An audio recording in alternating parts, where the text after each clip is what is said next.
King Midas. In ancient Greece lived a king called Midas. He loved his daughter, but he was obsessed with gold. King Midas had more gold than any king in the world, but he wanted more.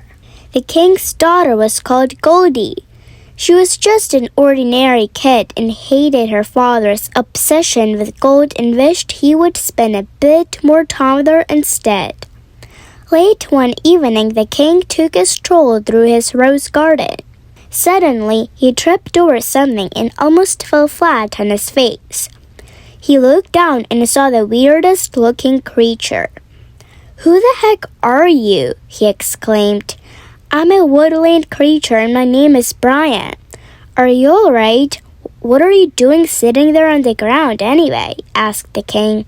The king took a look at the creature and saw a little man with a long, shaggy beard and what looked like shaggy fur, trousers, and hooves. "You don't look very well," said the king. "I got lost and tired and haven't eaten in days," said Brian. At that moment, Brian fainted. King Midas was actually very kind, so he picked Brian up and carried him into the palace. The servants fed him and put him to bed. Brian woke up the next morning and the little girl was watching him. It was Goldie, and she said, "My daddy, the king, said he found you in the rose garden last night. Did you, sleep okay?"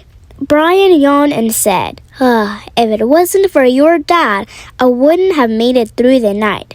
He's very kind." "Deep down, yes," she sighed. "He's a lovely daddy, but he's got this totally, mad obsession with gold. I wish he'd spend more time with me like he did before." Brian whispered in her ear and she looked amazed. They both went down to where the king sat at the breakfast table. Hello, Brian.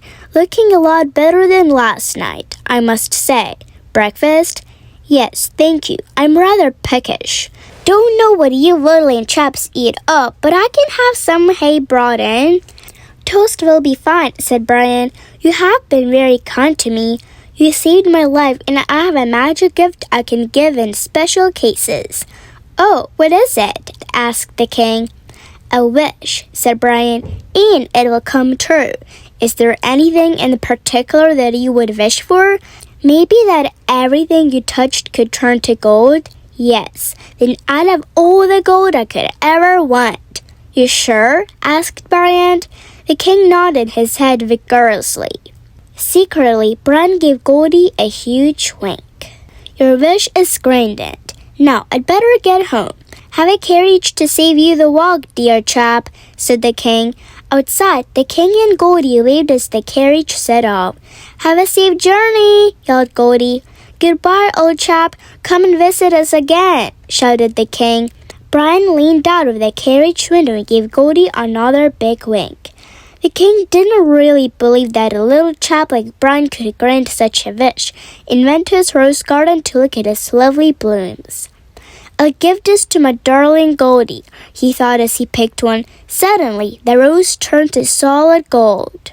The same thing happened with another rose as soon as he had a basket of gold roses. He was so excited he hurried back to the palace.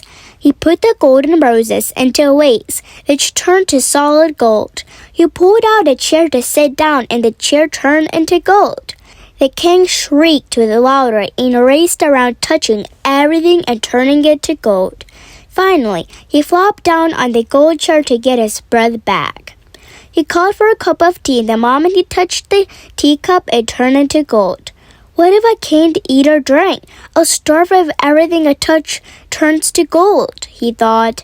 Goldie appeared and rushed over to give him a hug. Suddenly, he saw that his beloved daughter had turned into solid gold. The king burst into tears when he saw her like a beautiful little golden statue. He yelled at the servants, Stop the carriage right away and bring Brian back here now. Soon the servants appeared with Brian. Brian, please take the wish back. What was I thinking? Goldie and not gold is the most precious thing in my world. Your wish is now unwished, said Brian. Goldie instantly turned from golden statue to a little girl once more, and the king picked her up and showered her lovely face with kisses. And all the golden items in the palace returned to their natural state. "Thank you, Brian. I learned something important today," said the king. Goldie smiled a cute little smile up at her father, and he smiled back. "Bring the head goldsmith," commanded the king. The head goldsmith said, "What is it, sir?" "Have all the gold brought to the front of the palace. It is to be given away fairly to every person in the kingdom," cried the king.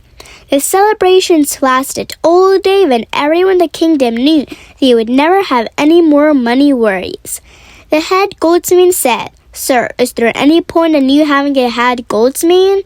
"Good point," answered the king. "The head rose gardener retires soon, so someone will need to look after all my lovely roses. From now on, you will be known as the head rose man." Brian gave Goldie a big wink, and with a huge smile on her face, she winked right back. The end.